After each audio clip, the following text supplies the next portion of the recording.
வாயத்திறங்க சிஎம்னா CM பேசுறதே இல்லை அப்படிங்கிறது ஒரு குற்றச்சாட்டாக சொல்லுவாங்க. அப்படி நான் நினைக்கல. எல்லா சந்தர்ப்பத்திலையும் சிஎம் பேசணுங்கிற அவசியம் இல்லை, எல்லா இடத்துலையும் சிஎம் பேசணுங்கிற அவசியம் இல்லை. அரசாங்கம் செயல்பட வேண்டுமே தவிர பேச வேண்டியதில்லை. ஹாலிடேஸ்னாலே அது நம்ம GT Holidays தான். GT Holidays, South India's #1 travel brand. You know you are special when you're with GT Holidays. Taste the Milky Mist ice cream once and there is no turning back. Milky Mist ice cream. அழகு தரும் மூலிகைகள், ஆரோக்கியம் தரும் மருத்துவர்கள். Doctor Srivarma's. ஒரு பெரிய வரலாற்று வாய்ப்பு, வாழ்நாள் வாய்ப்பு வந்து அவருக்கு கிடைச்சிருக்கு. அதை whether he is going to use it, misuse it, abuse it, we have to wait and watch. Thiru Udhayanidhi வந்து பேசும்போது சொல்வார், நான் வந்து திமுக மெம்பர் ஆகணுங்கிற அவசியம் இல்லப்பா, நான் பிறந்த போதே திமுக. ஏன்னா எதிர்க்கட்சிகள் சரியா இருக்கணும், அதுல சந்தேகம் இல்லை. அது வந்து யாரும் எதிர்க்கட்சியா இருந்தாலும் சரி, ஆளுங்கட்சியுடைய மூக்கணாங்கயிறு எதிர்க்கட்சி. இவர் சரியா இருந்தாருன்னா முதலமைச்சர் சரியா இருந்துருவார். திமுக தோத்தது பெரிய விஷயம் இல்லை, அது நடந்திருக்கு பல முறை. திரு ஸ்டாலினே தோத்தது ரொம்ப முக்கியமான விஷயம். பெரிய ஸ்டார் வந்து முதலமைச்சராகி போயிட்டாரு, நீங்க இந்த பக்கம் கார் ஓட்ட போயிட்டீங்க, அரசியலுக்கு வராமல் போயிட்டீங்களே தலைவரே அப்படின்னு தான் வேற என்ன கேட்கணும். ஃபீல் பண்றீங்களா சார்? அவரை போன்ற அரசியல் இருக்கிறது, அவரை போன்ற அரசியல் வெல்வது ரொம்ப முக்கியம். அப்போ அது வந்து சொசைட்டி பற்றியே ஒரு கவலைக்குள்ளாகுது. அது மாதிரி இப்போ ரஜினி சார் வந்து வென்றிருந்தால் இன்னும் நிறைய பேருக்கு ஒரு தைரியம் வந்திருக்கும். இப்போ வந்து திரு விஜய் சார் வென்றாரா, அப்போ இன்னும் நிறைய பேருக்கு தைரியம் வருதுல்ல, அப்போ நம்ம வந்து பண்ணலாம் அப்படின்னு ஒரு நம்பிக்கை கொடுக்குதுல்ல. அந்த தைரியத்தை ரஜினி சார் வந்து ஒரு 10 வருஷம் முன்னாடியே கொடுத்துருப்பார். இந்த கேரக்டர் வந்து நீங்க ரங்கராஜ் பாண்டே சார், ரங்கராஜ் பாண்டே சார்னா வந்து பேசவே விட மாட்டான், அவரே பேசினு இருப்பாரு அப்படின்னு ஒன்று இருக்கும், லிசனர் இல்லைன்ட்டு. இப்போ எனக்கு வந்து பர்சனலா எல்லாம் அனுபவிக்கிறதா இல்லையானே தெரியல. எத்தனை பேரை கேள்வி கேட்டீங்க சார், மாட்டிருக்கீங்க சார். நீங்க இருக்கிறப்ப வேற ஒரு டைமென்ஷன்ல படம் ப்ரொமோட் ஆகும். ஒரு கிளாமரை வச்சு எனக்கு பண்றதுல வந்து இஷ்டம் இல்லை. வயலன்ஸை குரூரமா காட்டுறதுன்னு ஒன்று இருக்குல்ல. இந்த இடத்துல ரஜினி சார் வந்து அண்ணன் கம்மியா இருக்குமா, நல்லா இருக்கும். ஆனா ரஜினி சார் படமா போயிடும், இந்த படம் பேச வந்த முக்கியமான விஷயம் டைவர்ட். அப்போ ஒரு ஸ்டார் உள்ள வரும்போது அது வந்து வேற மாதிரி கேரி அவுட் ஆகக்கூடாது. வணக்கம் சார். வணக்கம் சார். நீங்க இருக்கும் பொழுது சாரே சொன்னார்ல, அவர் இருந்தா வேற ஒரு டைமென்ஷன்ல அந்த இன்டர்வியூ போகணும், அதுக்காக ஒரு சில क्वेश्चन வச்சிருக்கேன் சார். போயிடலாமா சார்? உங்களுக்கு என்ன வேணுமோ செய்யலாங்க, வச்சு செய்யறது முடிவு பண்ணிட்டீங்க, நீங்க செய்யுங்க, அவ்வளவுதான் சார். ஃபர்ஸ்ட் பிக்சர் கேள்வி, ஒரே ஒரு கேள்வி அவங்க கிட்ட கேட்கணும். ஓகே? அஜித் சார்கிட்ட வாங்க, இங்கே திரையுலகம் உங்களுக்காக காத்துட்ருக்கு, நீங்கள் மாட்டாங்க பைக் ஓட்டிகிட்டு இருக்கிறீங்க, கார் ஓட்டிகிட்டு இருக்கீங்க, எங்களுக்கு படம் பண்ணுங்க. வந்து இன்னொரு பெரிய ஸ்டார் வந்து முதலமைச்சராகி போயிட்டாரு, நீங்கள் இந்த பக்கம் கார் ஓட்ட போயிட்டீங்க, நான் தான் வந்து திரையுலகத்தை காப்பாற்றுற போல தெரியுது. அதை வந்துட்டீங்களா சார், அவ்வளோதான் அப்படின்னு. Super. Next one. Super star வந்து அரசியலுக்கு வராமல் போயிட்டீங்களே தலைவரே அப்படின்னு தான் வேற என்ன கேட்கணும். ஃபீல் பண்ணுறீங்களா சார்? ரஜினி சார் வந்து ஒரு நோபல் ஹார்ட், ஒரு நல்ல மனிதர், ரொம்ப சிம்பிள் ஹம்பிள் மேன். அதை யாருமே டிஸ்பியூட் பண்ணதே இல்லை. அப்போ அவரை போன்ற அரசியலில் இருக்கிறது, அவரை போன்ற அரசியல் வெல்வது ரொம்ப முக்கியம். நீங்கள் வந்து ஜிகே வாசன் இருக்கிறாரு, ரொம்ப அற்புதமான அரசியல்வாதி. ஆனால் அவர் வந்து எவ்வளோ வெற்றியில் பெற்றுக்கணுமோ அவ்வளோ பெறலை. அப்போ அது வந்து சொசைட்டி பற்றியே ஒரு கவலைக்குள்ளாகுது. அது மாதிரி இப்போ ரஜினி சார் வந்து வென்றிருந்தால் இன்னும் நிறைய பேருக்கு ஒரு தைரியம் வந்திருக்கும். இப்போ வந்து திரு விஜய் சார் வென்றாரா, அப்போ இன்னும் நிறைய பேருக்கு தைரியம் வருதுல்ல, அப்போ நம்ம வந்து பண்ணலாம் அப்படின்னு ஒரு நம்பிக்கை கொடுக்குதுல்ல. அந்த தைரியத்தை ரஜினி சார் வந்து ஒரு 10 வருஷம் முன்னாடியே கொடுத்துருப்பார். ராகுல் காந்தி ஒரு நல்ல பிராட்டப், அவருக்கு வந்து ஒரு பெரிய ஃபேமிலி. அவங்க குடும்பத்தில் வந்து திரு உதயநிதி வந்து பேசும்போது சொல்வார், நான் வந்து திமுக மெம்பர் ஆகணுங்கிற அவசியம் இல்லைப்பா, நான் பிறந்த போதே DMK, right, because from this family. அப்போ அதே தான் திரு ராகுல் காந்திக்கும். அப்போ வந்து அவர் இன்னும் ஸ்மார்ட்டாக நிறைய விஷயங்கள் செஞ்சுருக்கலாம், ரொம்ப பியூட்டிஃபுல்லாக பொலிட்டிக்கலாக இன்னும் நிறைய செஞ்சுருக்கலாம், செய்யாமல் விட்டார். இன்னொரு பெரிய துயரம் என்னென்னா, அவரை நான் புரிஞ்சுக்கிட்ட அளவு கூட காங்கிரஸ் கட்சி புரிஞ்சிருக்கான்னு தெரியல. காங்கிரஸ் கட்சி நிறையா சந்தர்ப்பங்கள் அவர் கைவிட்டிருக்கு, அதை நான் சொல்லலை, அவரே சொல்லியிருக்கார். 2019 வந்து தேர்தல் தோல்வி அடைஞ்ச பிறகு அதற்கு நானே பொறுப்பேற்கிறேன்னு ஒரு லெட்டர் போட்டார். அதில் ஒரு வரி எழுதுகிறாரு, ஒரு கட்டத்தில் நான் ஒட்டுமொத்தமாக தனித்து விடப்பட்டேன்னு சொல்கிறார். யாரை சொல்லுவார்னு நினைக்கிறீங்க? நரேந்திர மோடி சொல்லுவாரா? ஸோ ஓன் பார்ட்டி தான் சொல்கிறார். அந்த மாதிரி வந்து even his own party is not understanding him ப்ராப்பர்லின்னு நினைக்கிறேன். சார் ஆக்சுவலி கொஞ்சம் ஏஐல ஒரு மாதிரி இருக்குது. உதய் சார் வாங்க ஆக்டிவாக பாலிடிக்ஸ் பண்ணுங்க, இன்னும் நிறைய கன்ஸ்ட்ரக்டிவான ப்ரொடக்டிவான பாலிடிக்ஸ் பண்ணுங்கன்னு கேட்பேன். எப்போ பண்ணுவீங்க, எப்படி பண்ணுவீங்கன்னு கேட்பேன். ஏன்னா எதிர்க்கட்சிகள் சரியாக இருக்கணும், அதில் சந்தேகம் இல்லை. அது வந்து யாரும் எதிர்க்கட்சியாக இருந்தாலும் சரி, ஏடிஎம்கே இருந்தாலும் பிஜேபி இருந்தாலும் திரு உதயநிதி இருந்தாலும் யாராக இருந்தாலும் எதிர்க்கட்சி வலுவாக இருந்தால் தான் ஆளுங்கட்சி. ஆளுங்கட்சியுடைய மூக்கணாங்கயிறு எதிர்க்கட்சி. அப்போ அதை சேனலைஸ் பண்ணுறது எதிர்க்கட்சி தான். அப்போ வந்து அது கட்டாயமாக சரியாக இருக்கணும். அப்போ வந்து ஒரு பெரிய ரெஸ்பான்சிபிலிட்டி அவங்களுக்கு. இவர் சரியாக இருந்தாருன்னா முதலமைச்சர் சரியாக இருந்துருவார். ஏன்னா கண்காணிக்கிறாங்க, நம்மளை பார்க்குறாங்க அப்படிங்கிற எண்ணம் வந்து ஆளுங்கட்சிக்கு வரணும். அப்போ இவங்க விஜிலண்ட்டாக இருக்கணும். இன்னுமே வந்து திரு உதயநிதி அவர்கள் வந்து நிறைய ஆஃபீஸர்ஸை பேச முடியும். எந்த ஆஃபீஸரும் உதயநிதியா சாரிங்க அப்படின்னு சொல்லி கட் பண்ண மாட்டாங்க, எந்த உதயநிதிங்கன்னு யாரும் கேட்க மாட்டாங்க.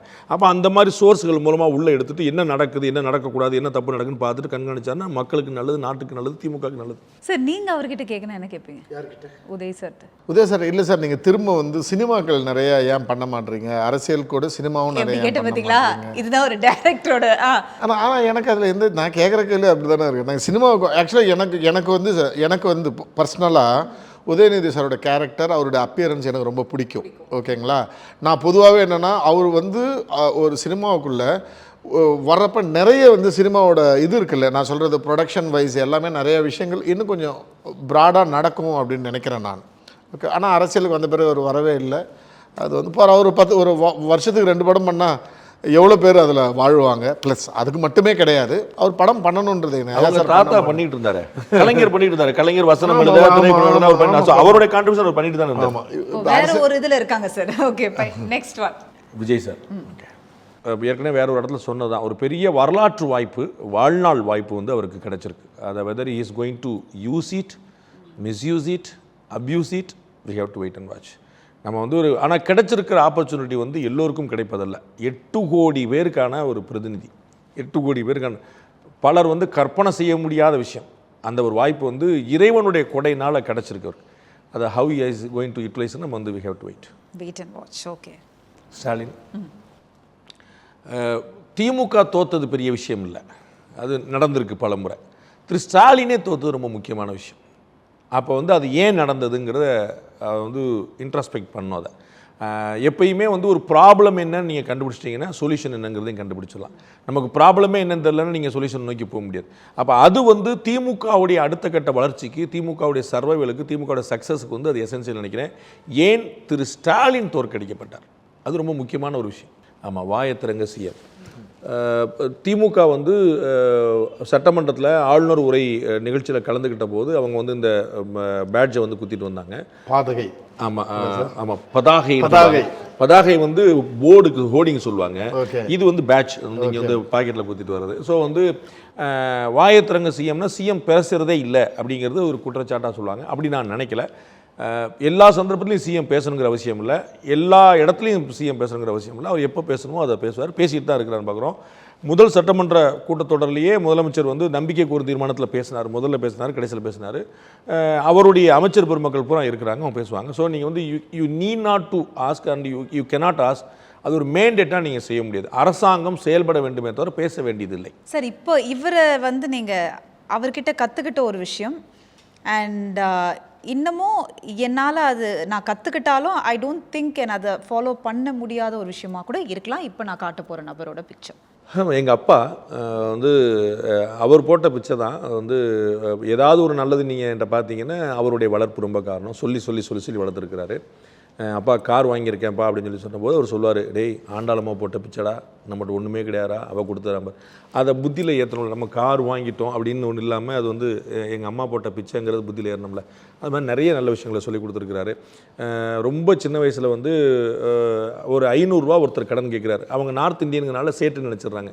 சேட்டுன்னா காசு இருக்குன்னு நினச்சிட்றாங்க. நாங்கள் ஒரு பிராமின் நார்த் இந்தியன் தான், பட் நார்த் இந்தியனாலே சேட்டு நினைக்கிற ஒரு பழக்கம் இருக்கும்போது ஒருத்தர் 500 ரூபா காசு கேட்குறாரு. ஒரு 40 வருஷம் முன்னாடி நடந்த சம்பவம்.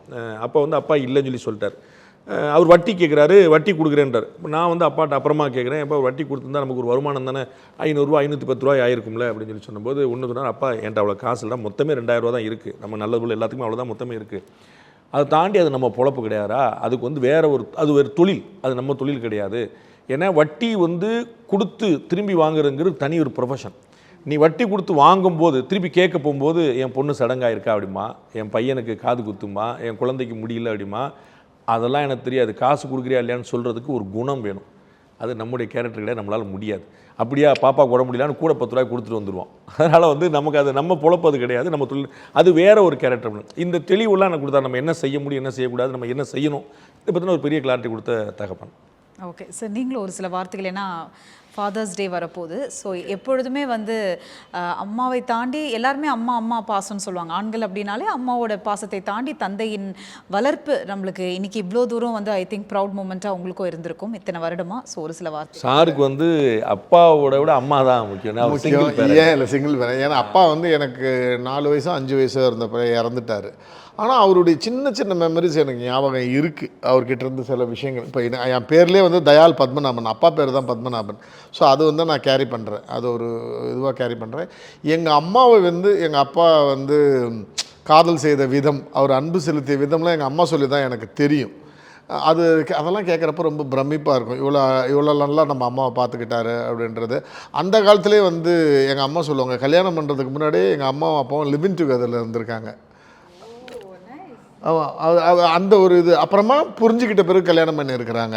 ஸோ இந்த விஷயங்கள்லாம் எங்கள் அப்பா பற்றிக்கப்போ ஒரு திங்கிங். ஆக்சுவலாக நான் அப்பயே 55 வருஷம் முன்னாடி. ஆமாம் சார், அப்பயே நான் ஒரு சார் லிவிங் டுகெதர்லாம் கொண்டு வரோம் பார்த்தா அப்பயே இருந்திருக்கிறாங்க. ஸோ இதெல்லாம் எங்கள் அம்மா சொல்லி எனக்கு தெரியும். சார் இன்னொரு முக்கியமான விஷயம், அப்பயே நான் இன்னொரு இன்டர்வியூவில் சொன்னேன் இல்லைங்களா, என்னுடைய குடும்பத்தை சேர்ந்த வந்து தொழிலை திருட்டை வந்து தொழிலாக வச்சுருக்கிறது அது எங்கள் அப்பா சைடில் இருந்த ஆட்கள் தான். பட் எங்கள் அப்பாவுக்கும் அம்மாவுக்கும் ஒரு விஷயம் இருந்தது என்னென்னா, ஓகே அப்படி ஒரு தொழில் இருக்குது, எனக்கு ரொம்ப ஈஸியாக கிடைக்கிற இதுக்காக அதை என் பசங்களுக்கு சொல்லிக் கொடுக்கணும்னு அவசியம் கிடையாது. அந்த காலத்தில் என்னென்னா எனக்கு ஒரு ஆக்சுவலாக என்னென்னா, நான் 8வது படிக்கிறப்போ எனக்கு ஒரு காதல், ஒரு 5வது படிக்கிற ஒரு பொண்ணு.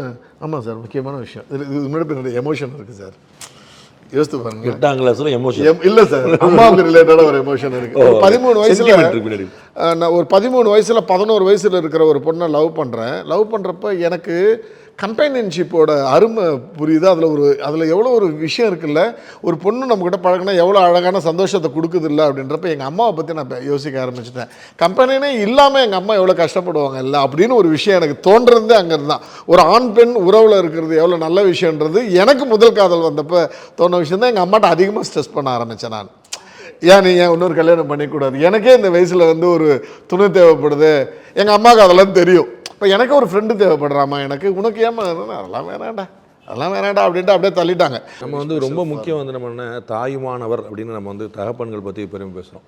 இந்த தந்தையுமான தாய்களை பற்றி நம்ம பேசுகிறது இல்லை. அதை வந்து நாங்கள் வந்து எங்களுடைய ட்ரஸ்ட்டில் வந்து நம்ம கொஞ்சம் எங்களால் முடிஞ்ச ஹெல்ப் பண்ணிகிட்ருக்கோம். யூ ஓன்ட் பிலீவ் 100 பேருக்கு ஹெல்ப் பண்ணியிருக்கோம். கொஞ்சம் ஹெல்ப்லாம் கிடையாது. நான் ஒன்று சாணக்கிய ப்ரோக்ராமில் பார்த்தேன், அதிகம் இவர் சொல்கிற அளவுக்கு கம்மியான ஹெல்ப் எல்லாம் கிடையாது. நிஜமாக அதோட டேட்டாவை எடுத்து நீங்கள் போட்டிங்கன்னா ஆச்சரியப்பட்டுடுவீங்க. அவ்வளோ பெரிய ஆச்சரியம் அதில் என்ன அப்படின்னா, 100 பேருக்கு நாங்கள் ஹெல்ப் பண்ணியிருக்கோம்னா 70 பேர் சிங்கிள் பேரண்ட்.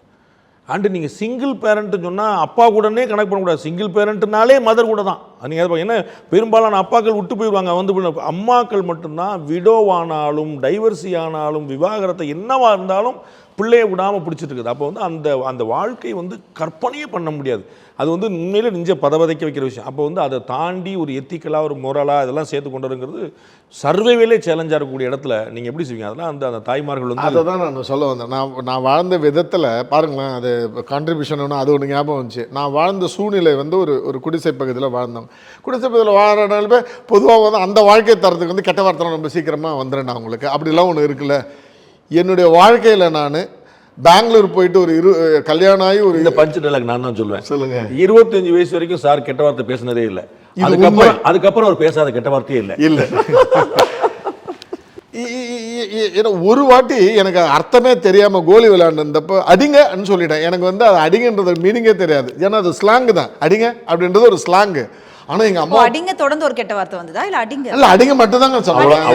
அவ்வளோதான் அதுக்கு மேலே சொல்ல மாட்டேன். அப்படின்னு ஒரு கோல் அடிங்க அப்படின்னு ஒருத்தனை மிரட்டினப்ப எங்க அம்மா வந்து பின்னாடி எட்டி உதைச்சாங்க காலால. எப்படி அந்த வார்த்தை பேச. ஸோ இதெல்லாமே லைஃப்ல அதே மாதிரி நீங்க இப்போ பார்த்தீங்கன்னா தண்ணி குடிக்கிறது இதெல்லாம் நான் பெருமைக்கு சொல்லிக்கல. நான் தண்ணியை வாய் வச்சு குடிச்சதே இல்லை. நான் அண்ணன் தான் குடிச்சிருக்கேன். இது எல்லாமே அந்த அந்த அந்த ஒரு பகுதியில் வந்து ஒரு அம்மா சொல்லிக் கொடுக்க ரொம்ப கஷ்டப்படுற விஷயங்கள். ஆனால் இதெல்லாம் எங்கள் அம்மா வந்து நான் இல்லை. ஆக்சுவலாக எங்கள் அம்மா பயங்கரமாக கெட்ட வார்த்தை பேசுவாங்க, ஓகேங்களா. ஆனால் அவங்களுக்கு என்ன தோணிருக்குன்னா, நான் தான் இதுக்குள்ளே வந்துட்டேன், என் பசங்க அதை பண்ணக்கூடாது, நீ அதை கேரி பண்ணணும்ல நம்ம அப்படிலாம் சொல்லி வளர்த்தது தான் நம்ம வந்து. ஸோ அது எங்கள் அப்பாவோட ஒரு இதுவாக இருக்கும். விதையாக இருக்கும்லாம் கிடையாது. Super sir. ஏன் இந்த டைட்டில், எதனால இந்த டைட்டில்? காலங்காலமாக அதாவது 16ஆம் நூற்றாண்டில் வந்து முதல் மரண தண்டனை எகிப்தில் அதை ஆன் ரெக்கார்டு ரிஜிஸ்டராக இருக்கிற காலத்திலேருந்து இன்று வரைக்கும் இத்தனை நூற்றாண்டுகளாக ஒரு டிபேட்டாக ஆயினுக்கிற விஷயம். ஒருத்தவனுக்கு தண்டனை என்ற பேரில் மரண தண்டனை கொடுக்கறது, கொல்றது தானே. நம்ம அதை சொல்கிறது தப்பாக இருந்தாலும் தண்டனை என்ற பேருக்கு கொல்றது தவறா சரியா அப்படின்ற இந்த டிபேட் எகிப்தில் முதல் மரண தண்டனை ரிஜிஸ்டர் ஆன காலத்துலேருந்து இருக்குல்ல, அதை இன்றைக்கும் பேசுகிறோம். இது காலங்காலமாக பேசினே இருப்போம். பட் என்னென்னா பேசி நாங்கள் இது இப்போ எனக்குன்னு ஒரு இது இருக்குது. என்னை பொறுத்த வரைக்கும் மரண தண்டனை தவறுன்னு சொல்லுவேன் நான். இது என்னுடைய பாயிண்ட் ஆஃப் வியூ. என்னுடைய பாயிண்ட் ஆஃப் வியூ இதில் பேசியிருக்கேனே தவிர அதை சரின்னு சொல்லலை நான். இன்னொரு பாயிண்ட் ஆஃப் இருக்குல்ல, இல்லை சரி மரணம் சரி, அதை கூட படத்தில் வச்சுருக்கேன். நீங்கள் சொல்கிற மாதிரி அழகான ஒரு டிபேட், ஒரு இன்டென்ஸான அழகில் ஒரு இன்டென்ஸான ஒரு டிபேட் இது இந்த படம். They always get into the title and watch the film என்ற ஒரு விஷயம் இருக்குது. அண்ட் இன்னொரு விஷயம் I want to appreciate you is I saw ஒரு இடத்துல நீங்கள் சொல்லியிருந்தீங்க ரொம்ப அழகாக, இந்த படம் பொறுத்த வரைக்கும் எனக்கு நல்ல கேரக்டர்ஸாக நடித்தவங்களை போட்டு நாட் தி ஆர்டிஸ்ட் அப்படின்னு, அதாவது not the hero not the hero அப்படின்னு ஆக்டர்ஸை காஸ்ட் பண்ணேன். that's a beautiful one. ஏன்னா இன்னைக்கு இவங்களை போட்டால் அந்த படம் ஓடிடுமோ, you know such a big star இருந்தால் ஒரு படம் ஓடும்ன்றதை தாண்டி you need a performer to get the role upன்றது சார் அது ரெண்டு கேள்விக்குமே ஒரு காமனான பதில் தான். அதில் என்ன அப்படின்னா, ஒன்று அந்த தலைப்பு ஒரு முக்கியமான விஷயத்தை பேசுது. Without an doubt the red is there, blood is there, no doubt. ஆனால் வயலன்ஸை குரூரமாக காட்டுறதுன்னு ஒன்று இருக்குல்ல, அது கூடாது. வயலன்ஸ் நடந்துருச்சு, ஒரு கொலை நடந்திருக்கு அவ்வளோதான். அந்த கொலையை நீங்கள் எப்படி காட்டுறன்னு ஒன்று இருக்குல்ல, அதில் சார் ஒரு பெரிய ரெஸ்பான்சிபிலிட்டியை காட்டியிருக்காருன்னு நினைக்கிறேன். நான் ஒரு படத்தை படமாக காட்ட ரெஸ்பான்சிபிலிட்டி காட்டியிருக்காருன்னு நினைக்கிறேன். அது இன்னொரு ப்ரோவோக்கிங்கான விஷயமா இருக்கக்கூடாதுங்கிறது. ரெண்டாவது முக்கியமான விஷயம் நீங்கள் ஸ்டாரை தேடுறதா, நீங்கள் ஆர்டிஸ்ட்டை தேடுறதாங்கிறது பாருங்க. அப்போ ஸ்டாரை தேடினாலும் நல்லாயிருக்கும், அது ஒன்றும் குழப்பமே இல்லை. இந்த இடத்துல ரஜினி சார் இன்னும் கம்மியாக இருக்குமா, நல்லாயிருக்கும். ஆனால் ரஜினி சார் படமாக போயிடும், இந்த படம் பேச வந்த முக்கியமான விஷயம் டைவர்ட் ஆயிரும். அப்போ சாருக்கு என்ன தேவைப்படுச்சு, இந்த படம் பேசப்படணும், இந்த படம் பார்க்கப்படணும், பார்த்துட்டு பேசப்படணும். வெளியில் படம் ஒரு க்ரியேட்டிவாக கிராஃப்டாக நல்லா வந்திருக்குங்கிறத தாண்டி அந்த சப்ஜெக்டும் டிஸ்கஸ் பண்ணப்படணும்னு நினைக்கிறார். அப்போ ஒரு ஸ்டார் உள்ளே வரும்போது அது வேறு மாதிரி கேரி அவுட் ஆகக்கூடாது. வெற்றி மாதிரி இந்த மாதிரி ஒரு பெர்ஃபார்மர்ஸ் உள்ளே நிற்கும் போது அந்த படத்தோடைய மெசேஜ் சரியாக கேரி ஆகுங்கிறது சாரோடைய ஐடியா. எஸ் அதுதான் ஐடியா.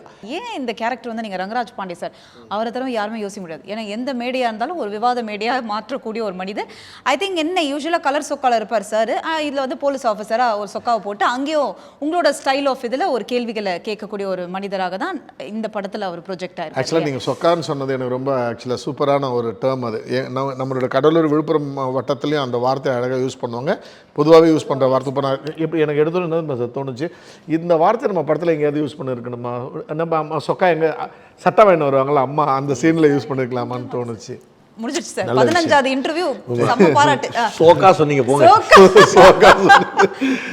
ஜென்ரலாக தேவையே இல்லாமல் சில இமேஜஸ் நம்ம வளர்த்துப்போம். என்னென்னா ஆப்போசிட்டில் இப்போ ரங்கராஜ் பாண்டே சார்னா பேசவே விட மாட்டேன், அவரே பேசினு இருப்பார் அப்படின்னு ஒன்று இருக்கும், லிசனர் இல்லைன்ட்டு.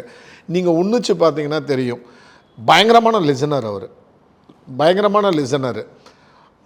அந்த லிசனிங்கை பார்க்குற பொறுமையாக பார்த்து ரசிக்கிற விஷயம் இல்லை. அவர் அவர்கிட்ட ஒரே ஒரு விஷயம், நான் சொல்கிற விஷயத்த சீக்கிரமாக சொல்லுன்னு சொல்லுவார். ஓகேங்களா, எதிர்பார்ப்பார். கேள்வி கேட்குறப்ப சார் நான் உங்கள்கிட்ட கேட்க வேற கேள்வி என்னென்னா, ஆக்சுவலாக உங்களுடைய பேர் என்ன அப்படின்னு, உங்கள் பேர் என்ன, ஒரு நிமிஷம் நீங்கள் என்ன பேருன்னு கேட்க வரீங்க அப்படின்னு அவர் டக்குன்னு மறித்து சொல்ல வர்ற விஷயமே எப்படி உங்களுக்கு ஃபீல் ஆகும்னா, இவருக்கு முழுசாக கேள்வியே கேட்க விடலை அப்படின்ற மாதிரி இருக்கும். அது கிடையாது, அவர் நீங்கள் என்ன கேட்க போகிறேன்னு புரிஞ்சுக்குவார். இது இந்த விஷயங்கள் அத்தனையும் இந்த கேரக்டருக்கு எனக்கு தேவைப்பட்டுச்சு, இந்த ஜெயிலர் கேரக்டருக்கு எனக்கு தேவைப்பட்டுச்சு. இது அப்படியே அழகாக செய்யக்கூடிய ஒருத்தராக ரங்கராஜ் ஒரு நடிகராக என்னால் அவரை பார்க்க முடிஞ்சு.